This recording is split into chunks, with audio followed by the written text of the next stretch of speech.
Sidetrack episode 69, The Search for the Historical Jesus.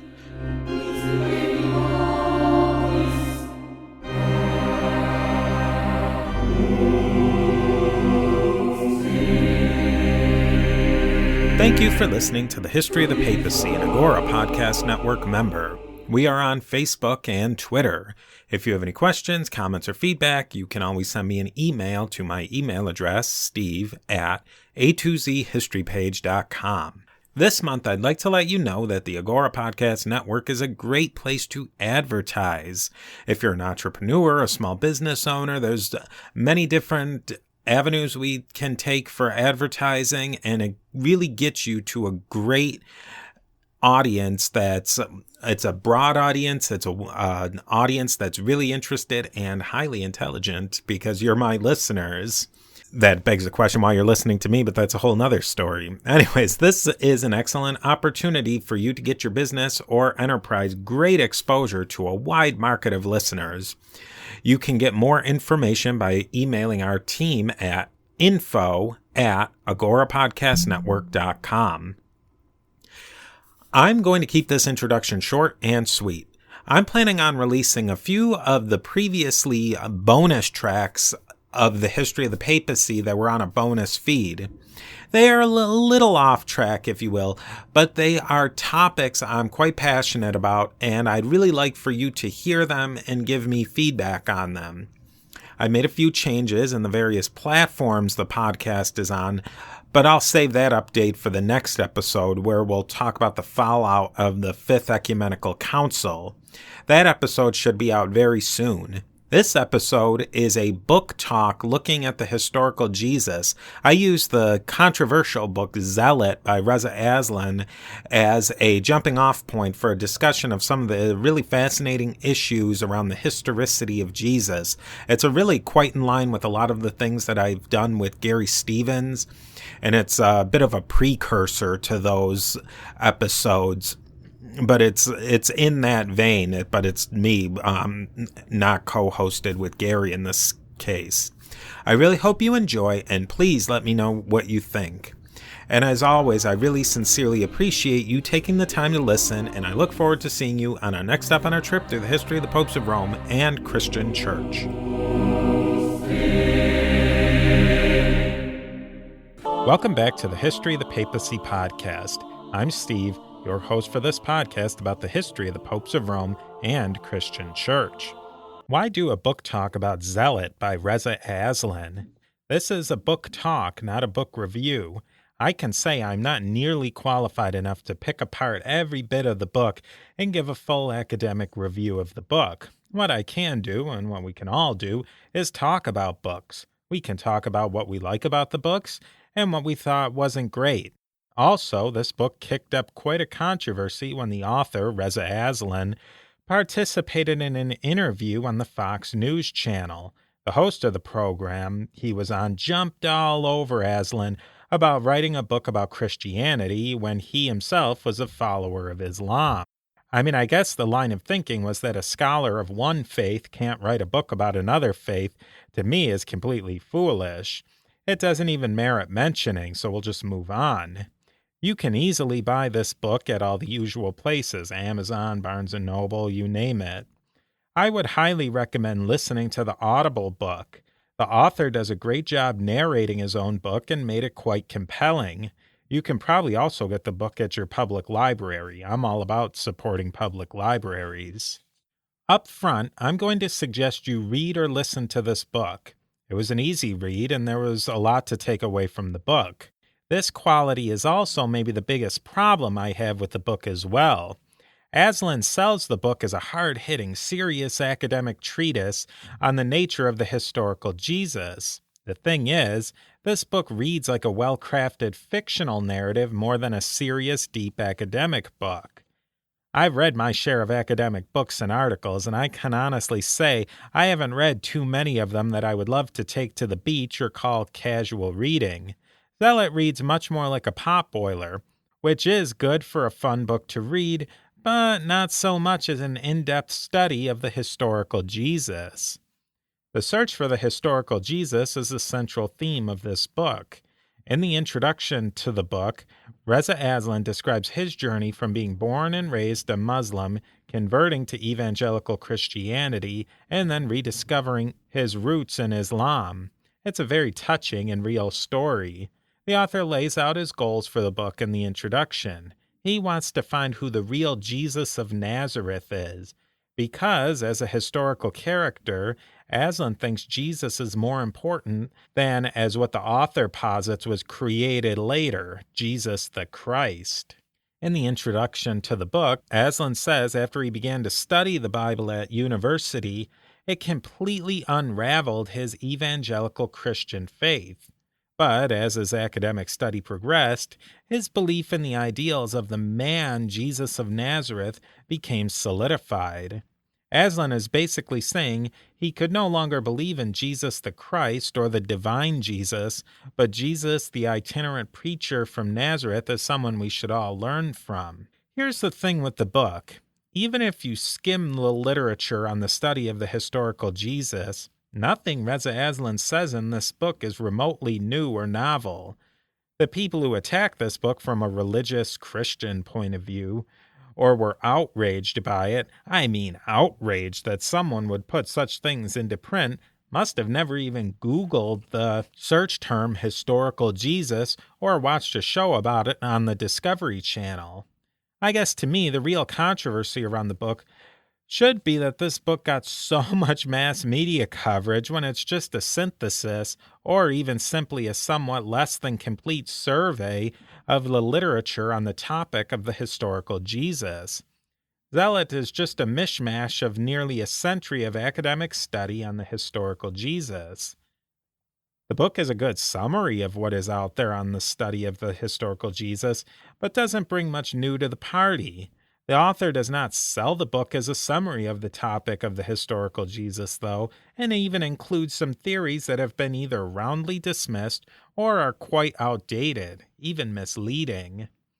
In some ways, this book reads more like something written by an overzealous graduate student than a comfortable, serious scholar. Don't get me wrong, Reza Aslan is an excellent writer, and he works as a creative writing professor. He weaves in an excellent edge-of-the-seat narrative. Believe me, I've read, and I'm sure you have too, scholarly histories where after an hour of reading, you feel like someone's poured sand in your eyes. That's not this book. Aslan does one thing in this book that I'm completely uncomfortable with, and I think is more than a bit misleading. He does not use an established translation of the New Testament, but instead he uses his own translation of the New Testament. There's a problem with this, though, in my opinion at least. By his own website and CV, Reza Aslan holds a minor in Greek as an undergraduate, and there's no other reference to the study of the Greek language, especially the all-important Hellenistic Koine Greek used in the era of the early to mid-1st century AD. Translating the Bible or any other ancient document is a serious business and should not be taken lightly. I think he would have been much better using an accepted translation of the New Testament, such as maybe the New Standard Version. As you know, I'm no biblical scholar, so take the usual grain of salt with what I say on these topics. I'm just coming to this contentious topic as a highly interested amateur, just like most of you are out there. If you go back to the beginning of this show, and along the way, I've purposefully avoided the subject of the historical Jesus. One big reason I avoided the topic is because discussing the life and times of Jesus in any depth would have taken a long time and been very controversial. There is the Jesus of the 4 canonical Gospels, but there's a very different Jesus in some of the Gnostic Gospels and in other sources as well. I just felt that we had to agree that something happened with a person called Jesus of Nazareth in the early 1st century AD. The consensus of historians agree that Jesus of Nazareth actually existed. That isn't to say history and science should be based on consensus, and there are academics who believe that a historical Jesus never existed. In the early episodes of this podcast, the discussion of the historical Jesus would have really bogged down the narrative, and it's my belief that the story of Christianity and the popes of Rome in a way, really begins after the time of Jesus. Whether you believe Jesus is the actual Son of God and divine himself, that he was a real historical figure but not divine in any way, or if you don't believe he ever existed, one way or the other, Jesus was not bodily present at the Council of Jerusalem or Nicaea, or even involved personally in any of the very earliest debates between Paul and the other disciples. If you believe in Jesus' divinity, then you believe he was present at all of these events and guided them, but historically speaking, he wasn't actually there. Now, what I've decided to do is use the book Zealot as a way to discuss these issues around the historical Jesus, because I do think this book is a good primer for an introduction to the topic. We'll talk about the theories, ideas, and some of the sources where you can get more information if you are interested in learning more. We should probably talk about the title of the book, because that is more than a bit misleading right off the bat. Aslan does address this point, so it isn't a gotcha moment. The first chapter is a really engaging description of the Second Jewish Temple and a fictionalized account of the high priest of Jerusalem temple being assassinated in 56 AD. It's really an incredible first chapter to the book. This is one of the events that really kicked off the Jewish revolt in the 60s AD. Aslan uses this event as a way to describe the situation that was going on in Judea during that time period. We know the situation was about to completely boil over. A series of mismanaged situations and bad decisions by the Romans, mixed in with Jewish nationalist groups that were becoming increasingly radicalized, was a recipe for absolute disaster. The Zealots, as a Jewish sect, or maybe more appropriately a party, were different than zealotry in general. A lot of people were zealots for God, meaning you gave all you had for God and put God first in everything in your life. The Zealot party came into the scene in about the 50s or 60s AD or so in response to the Roman intervention in Judea. They wanted the Romans out, and they were serious, even zealous about it. Hey, wait a minute. Isn't all that stuff at least 20 or 30 years after the life and time of Jesus? Well, yes, you're right. Jesus could not have been a member of the official Zealot party because that party didn't exist yet.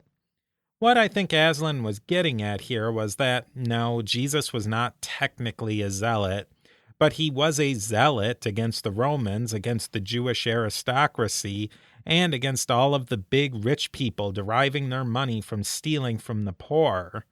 The Jesus Aslan creates is sort of a 1960s style social justice hippie radical. And the divine Jesus was created later to hold the poor and underclasses down. Nothing is really unique about this view of the historical Jesus. It's pretty common among many academics, in fact. The title is a little misguided and misleading to me. I think he could have chosen a better title, and this one seems to have been picked just specifically to raise controversy. The Gospels, and I'm not just talking about the canonical Matthew, Mark, Luke, and John accounts, but also all of the non-canonical works, are not history books. That wasn't the way they were written, and that wasn't the purpose of their writing. We've talked about this, but just to recapitulate, all of the Gospels were written some time after the times of Jesus. None were contemporary. The Gospel of Mark is the first of the written Gospel accounts. The Gospel of Thomas, an apocryphal work found at the Nag Hammadi text find, may be older, but there is some debate to that assertion. The Gospel of Thomas isn't written in a narrative style. It's just a list of sayings of Jesus. Here's a random saying, number 54, of the Gospel of Thomas from the translation by Stephen Patterson and Marvin Meyer. Jesus said, "Congratulations to the poor, for to you belongs heaven's kingdom." All the sayings are short bits like this. Jesus said this, Jesus said that. This quotation's a pretty boilerplate, but others are a bit wackier. There are other books of quotations of Jesus, including the so-called Q source in the Didache. The Q source is not a written document. It's a reconstruction of quotations common to the Gospels of Matthew and Luke. These lists of sayings may have been floating around as little as just a few years after the times of the historical Jesus, and Mark as early as 30 years later. It bears repeating, there's no existing copy or any evidence that there ever was a recorded version of the Q source. As for the canonical Gospels, Mark, Matthew, and Luke are known as the Synoptic Gospels because they are all very similar and use much of the same source material. The Gospel of Mark, whether it was written by Mark himself, we're just going to navigate around that rabbit hole, was the original of the three Gospels. All of the material in the Gospel of Mark is original to Mark, written in a narrative form, unlike, say, the Gospel of Thomas, which was just a list of sayings. Then you have Matthew and Luke. Again, we'll skip over the history of who and where those two documents were written, but we can be certain they were written at some point in the time after Mark. How can we say that? The Gospel of Matthew and Luke are made up of three parts. Material from the Gospel of Mark, material from this Q saying source, and a certain amount of material original to each individually. The Gospel of Mark is thin. It is the shortest of the four canonical Gospels. So maybe that's where we can get to what was more a historically based material is. Maybe. Much of what Matthew and Luke add to the party is the divine Jesus. Mark doesn't have a ton to say about Jesus as a divinity. For the most part, it's a skeleton of details. Matthew and Luke added or included material intended for their particular target audiences. Chances are the writer of Mark was working with a few source documents and maybe the first-hand accounts of some people who were there in the first or second generation after the time of Jesus. The Matthew and Luke accounts are more detailed. They include the sayings of Q and some of their own source material. The question is, where did the original content Matthew and Luke add come from? Did they just add details to Mark that would bolster the ideas of a divine Jesus that were developing after the times of Jesus and after Mark, as it were? Or did Matthew and Luke have their own first-hand sources they were using and working from? The Gospel of John is a whole nother ball of wax, as it seems to be based on a different tradition than the Synoptic Gospels. The Gospel of John, that has made it into the New Testament canon, was written a fair bit later than Mark, Matthew, and Luke, somewhere in the neighborhood of as early as 80 AD to as late as 130 AD. We're talking minimally 50 years after the life and times of Jesus, and maybe as long as a century afterwards. Nobody's really sure who exactly was the John that wrote this gospel. There were a lot of Johns around who could have written it, and the gospel may have been written by more than one John. To make the situation even more interesting, there is the Revelation of John, which is supposed to be written by the same John as the Gospel of John, but almost was certainly a different John. Even though there are many books by many Johns, they are all lumped together into a group of books called the Johannine literature because they all have similar theological themes. The Gospel of John is much more of a theological document than even the Gospels of Matthew and Luke, and even includes narratives not included in either of those documents. The writer and or writers of John seem to have been working from a completely different set of source documents, including a reconstructed document called the Signs Gospel. To me, this is the historical firewall to really being able to learn about the historical Jesus using these documents. Every writer on the historical Jesus really only has the Gospels to use as source materials for any level of detail. So really all they are doing is sifting through all of those sources to create their own historical Jesus. The Gospels, Gnostic, canonical, or otherwise, were not written as straight biographies. They were written as theological documents with a story to make a point. Isn't that what any biography is written as in the first place? That is certainly what ancient biographical accounts were written to do, prove why somebody was awesome. Objectively, whether you believe the Gospels are divinely inspired documents or you don't, we can be nearly certain the authors of the documents did not know the historical Jesus personally. Now, the fall of Jerusalem creates a serious break in the chain of evidence as well. We had to take this look at the documentation because that's all we've got. There are a few pieces of clues, like the mention of Jesus and his brother James and Josephus, and a very scant few archaeological hints. But otherwise, the canonical New Testament and the apocryphal docs are all we have to figure out who the historical Jesus was. So that's what everyone uses, for better or for worse.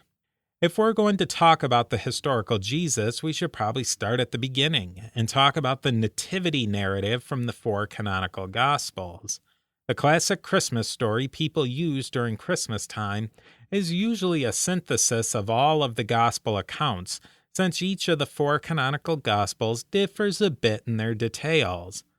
The narrative of the birth of Jesus is the first piece of evidence we have to look at about trying to find the historical Jesus.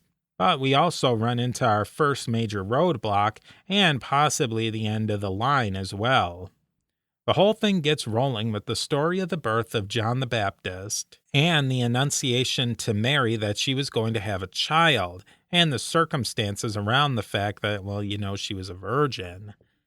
Mary is put together with Joseph, who gets some explaining of what the deal is, because you bet he had a few questions that needed to be answered.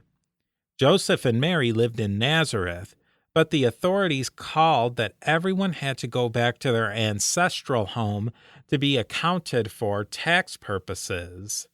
For Joseph, it was Bethlehem, which is not too far from Jerusalem. As the crow flies, the distance from Nazareth to Jerusalem's about 100 kilometers or 60 miles. Joseph and his clan certainly did not fly, so it probably took them in the neighborhood of a week to walk the distance. You probably know the rest. Mary goes into labor, but there's no vacancies in any of the inns around them, but one innkeeper gives the Holy Family a place to stay in what was essentially a barn connected to or under the inn.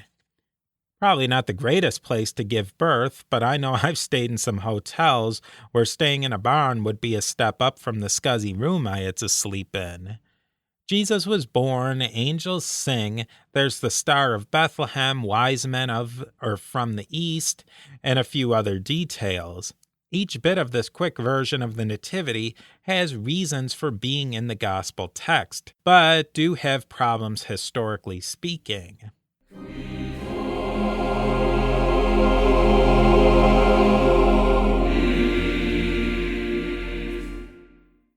An issue the early Christians had to address was how Jesus met the requirements for the Jewish Messiah.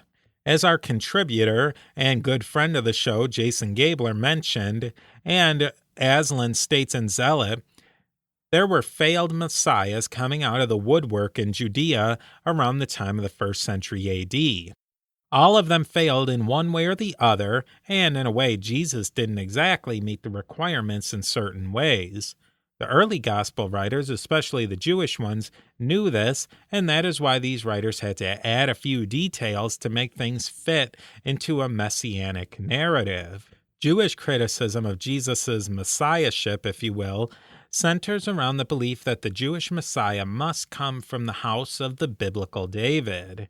Actually, being a Jew comes from your mother, so it goes without saying Jesus was as Jewish as the next guy in Judea or Galilee at the time, since his mom was Jewish.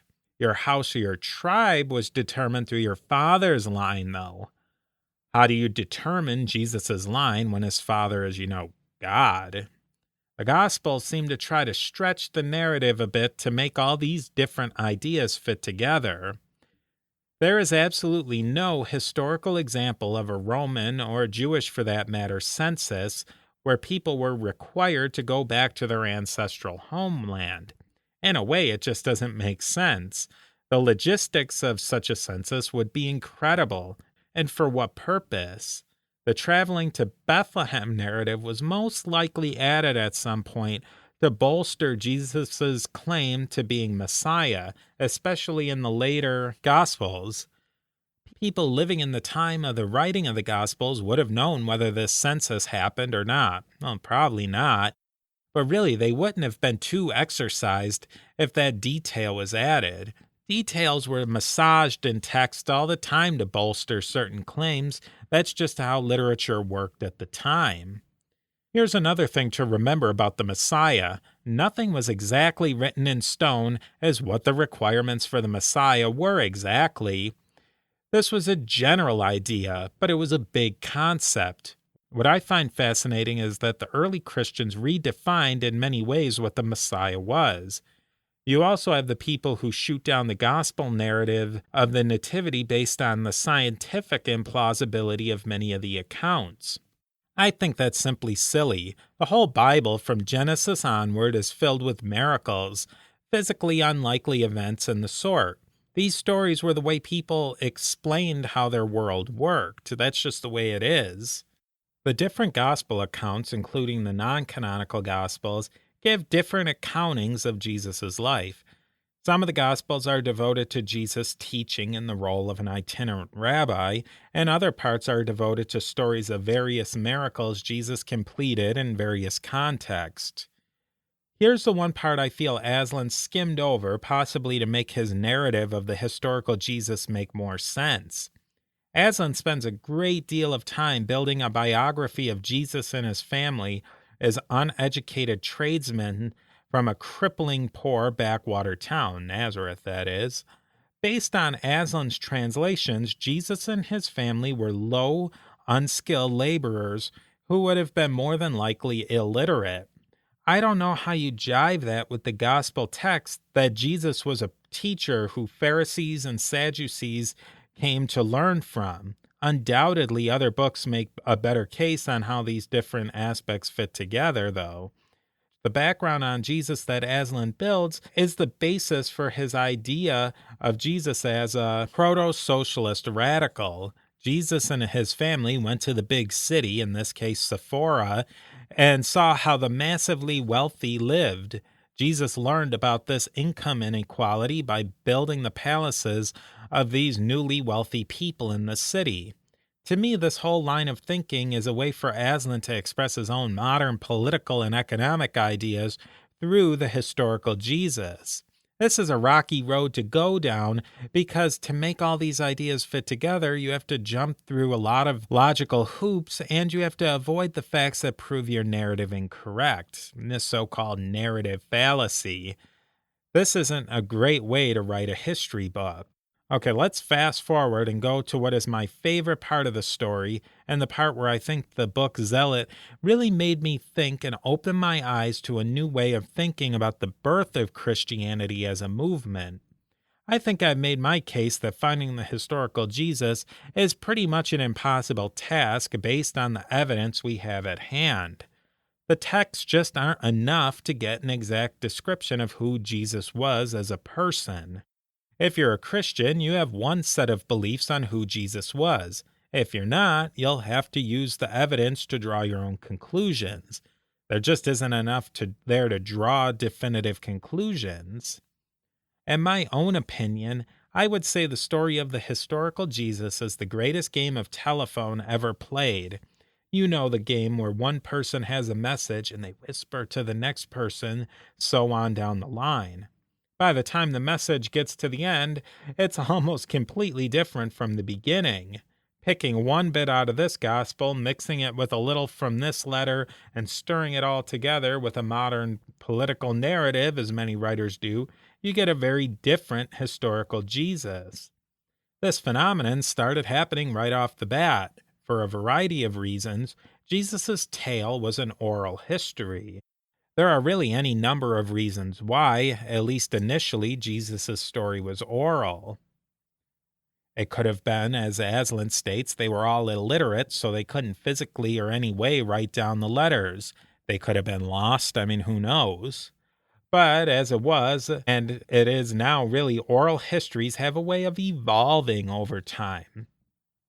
If Jesus' story was written down precisely at the time, say in a historical document, we would have no argument over the historical nature of Jesus. So the next question is, how does the Jesus movement grow after its founder is put to death in the terrible manner other Messiah claimants were? The movements of all these other Messiahs completely died out with the death of their leaders. Why not the movement Jesus founded? What was special about it? That transformation is what fascinates me. We do know something of the first few years after Jesus' time. I've been careful in saying after Jesus' time because clearly some people would be more comfortable saying Jesus' death and resurrection, or others would simply say Jesus' death. To avoid all that, we'll just say after Jesus' time. You have many writings about and even by Peter, Paul, and James. Most scholars believe in the historicity of each of these guys.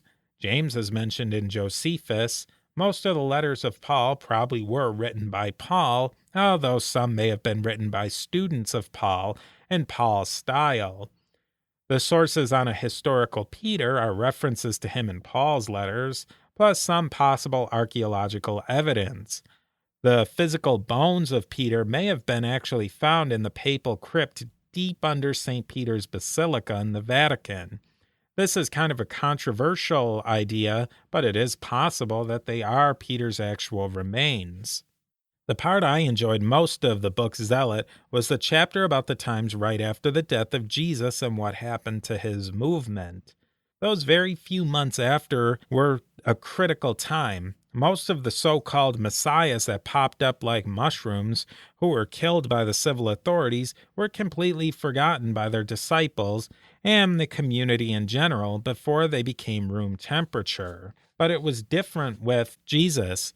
Somehow the movement of the followers of Jesus were able to continue after Jesus wasn't around anymore. Somehow the death of Jesus as a criminal by the Roman civil authorities didn't destroy his following. Unlike most other claimants to the title of Messiah, followers of Jesus stuck to his movement.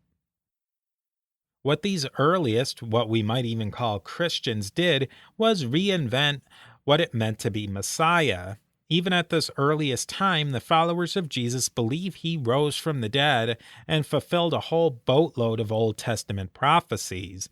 Their slightly modified idea of the Messiah negated the fact that Jesus was crucified as a criminal, and this new idea of Messiah was intriguing to the Jews of the diaspora, who came back to Jerusalem during the important holidays. This is the point where the people who believe in the Christ myth theory will say that the story of Jesus left the Jewish paradigm and simply adopted pagan mythology, especially with the whole death and resurrection thing. The story of Jesus certainly resembles many pagan myths on the surface, but as you start to scratch a little deeper, you see those connections might not be that strong.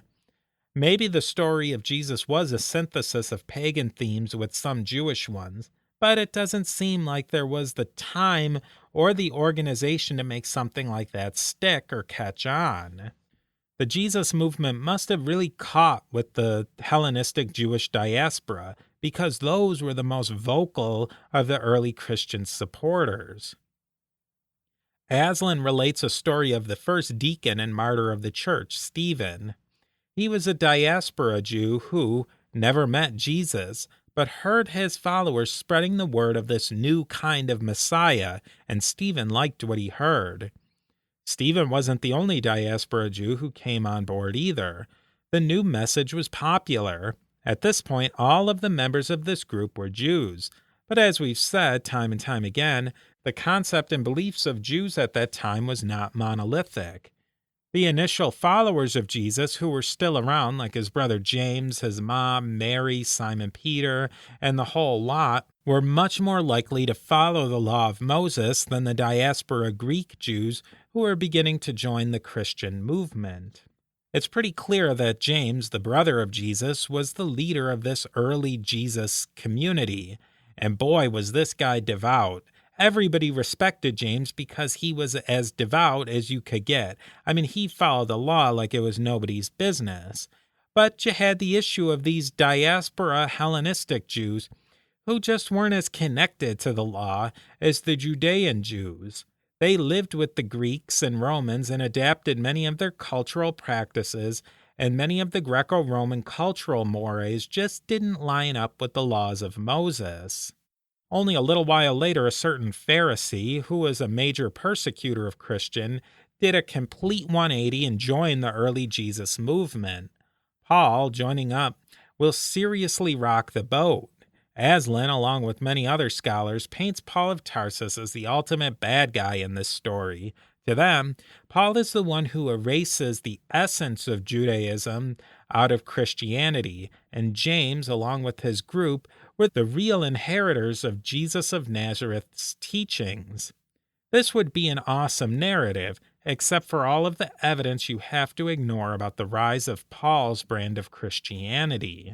Paul is the guy who invented Christianity as we view it in the modern sense, and he's the one who probably allowed the Jesus movement to grow out of a tiny Jewish subsect. Paul is the one who made the Jesus movement palatable to the Jews of the diaspora and to the Gentiles of the Roman Empire. The version of Judaism that the Jesus movement would more than likely just have faded away if it had never took root in the larger Greco-Roman community. The thing Paul created was a highly scalable religious framework. The religion Paul worked to create took the big themes of the Jesus movement and allowed it to be built upon like some sort of open source code. There were just a few things that you had to sign on to, like the divinity of Jesus, for example. As we've seen, much of the rest of the religion was up for debate and modification. All we have to do is look at the circumstances leading up to the Council of Jerusalem, otherwise referred to as the Apostolic Council. The findings of the council, led by James, was that the Gentile converts to the Jesus movement only had to conform to the most basic and really universal form of the Jewish law. These Gentiles wanted in on the Jesus game, but didn't want to buy into the whole law of Moses in its entirety. It was just a bridge too far for them.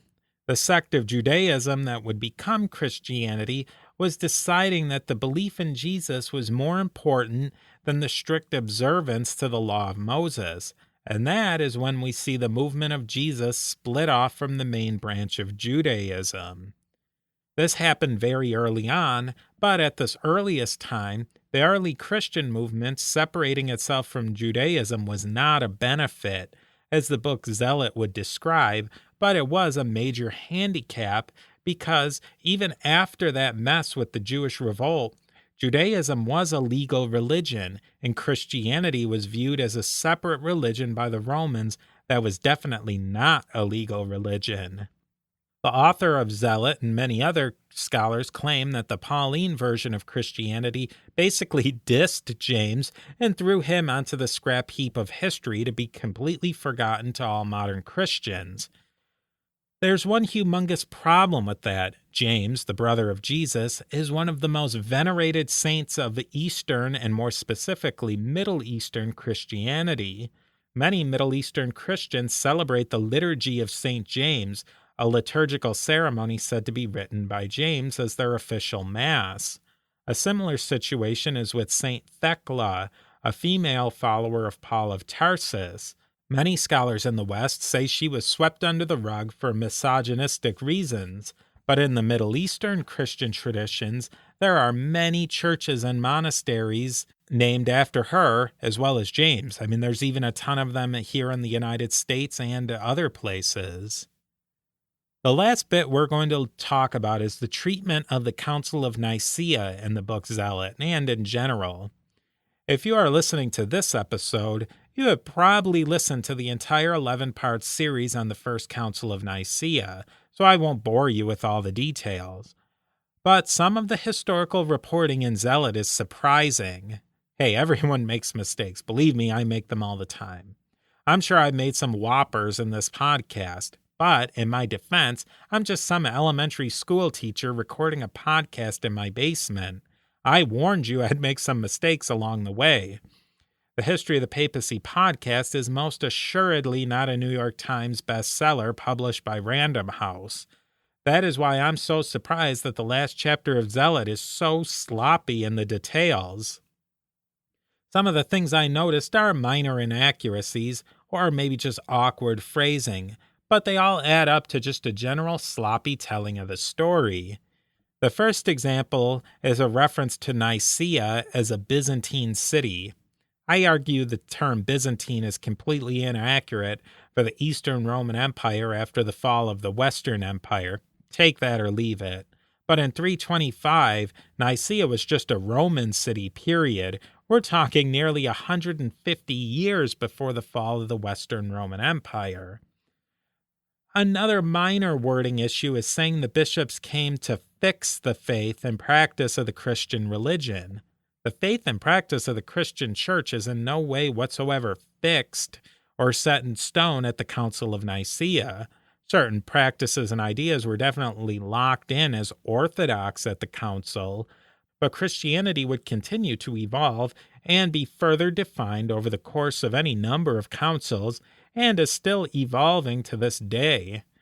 One statistic that was used absolutely floored me was when it said that there were 2,000 bishops at the council. Say what? 2,000? Are you kidding me? It's recorded in the Life of Constantine by Eusebius that around 1,800, that's 1,800 bishops, were invited. That bears repeating, invited to the council. Not, as the book says, gathered at the council, like attended it. The official church number of attending bishops is 318, with many scholars suggesting the number was as low as 200 bishops. That's a big difference, and a number that should have been picked up at some point in the fact-checking process. The last bit I'd like to bring up from the final chapter is a line about the Arians being quote-unquote immediately banished from the empire and their teachings violently suppressed. Absolutely. Some Arians were banished. Arius himself was banished, and their teachings were suppressed. Maybe not quite violently, but definitely suppressed. But that only tells half the story. Within a few short years, the Arians are on top again. The Arians were getting Nicene Orthodox bishops banished and suppressing their teachings. The feeling of that story changes quite a bit when you throw in those details.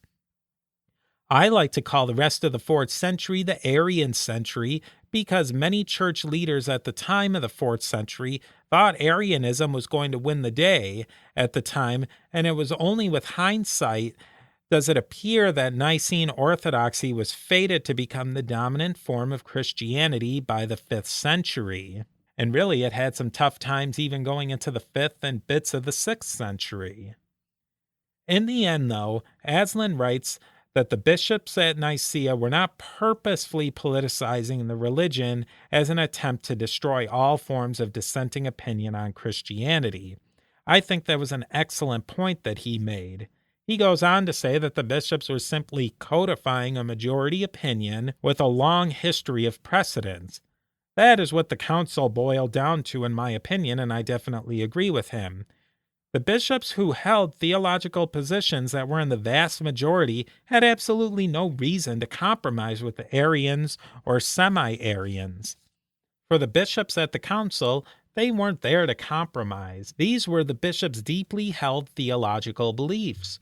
Those aren't the types of things people are likely to compromise over. As I've said, definitely pick up the book Zealot and use it as a guide to find many other rich resources on the search for the historical Jesus and very earliest church. I think is well worth your time, and I know I will be digging in to learn more.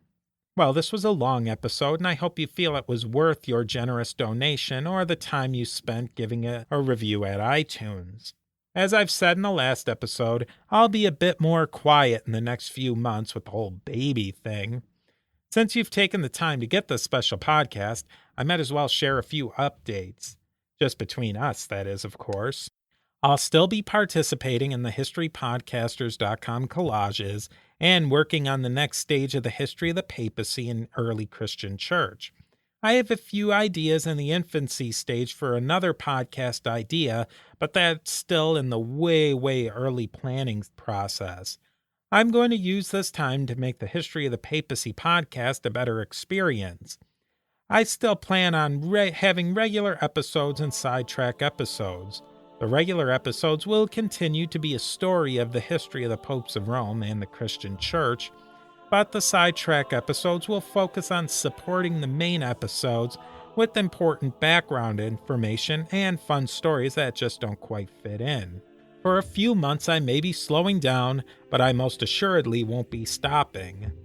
I hope you understand, and I really appreciate all your support through your donations, comments, emails, iTunes reviews, you name it. We'll definitely be talking soon, so thank you very much for listening, and I look forward to seeing you on our next step on our trip through the history of the Roman popes and Christian church.